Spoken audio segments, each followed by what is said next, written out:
আল্লাহ যখন এই পৃথিবী সৃষ্টি করলেন, পৃথিবীর মধ্যে ভাইব্রেশন হচ্ছিল, কাঁপাকাঁপি। আল্লাহ পৃথিবীর কাঁপাকাঁপি বন্ধ করার জন্য পেরেকের মতো পাহাড়গুলোকে পৃথিবীতে ঢুকে দিলেন, কাঁপাকাঁপি বন্ধ হয়ে গেল। এই দৃশ্য দেখে ফেরেশতারা বলে, ইয়া রব, পাহাড়ের এত শক্তি, আপনার সৃষ্টির মধ্যে পাহাড়ের চেয়ে শক্তিশালী কিছু আছে? আল্লাহ বললেন আছে। সেটা কি? আল্লাহ বললেন সেটা লোহা, কারণ লোহা দিয়ে পাহাড় কাটা যায়, ঠিক কিনা? লোহার কথা শুনে ফেরেশতারা অবাক। ফেরেশতারা প্রশ্ন, তাহলে আপনার সৃষ্টির মধ্যে লোহার চেয়ে শক্তিশালী কিছু আছে? আল্লাহ বললেন আছে। কি সেটা? আন্নার, আগুন। কারণ আগুন লোহাকে কি করে? গলিয়ে ফেলে। ফেরেশতারা শুধু অবাকই হচ্ছে। ফেরেশতারা বলে, আগুনের চেয়ে শক্তিশালী কিছু আছে? আল্লাহ বলে আছে, আলমা, পানি। কারণ আগুনে দাউ দাউ করে জ্বলে ওঠা আগুনের মধ্যে পানি দিলে আগুন অস্তিত্ব হারায়।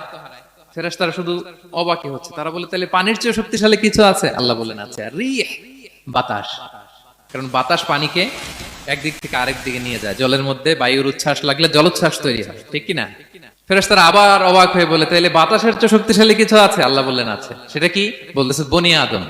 ওই মানুষ শক্তিশালী যে গোপনে দান করে, এত গোপনে যে ডান হাত কি দান করলো, বা হাত সেটা টের পায় না। পড়েন সুবহানাল্লাহ।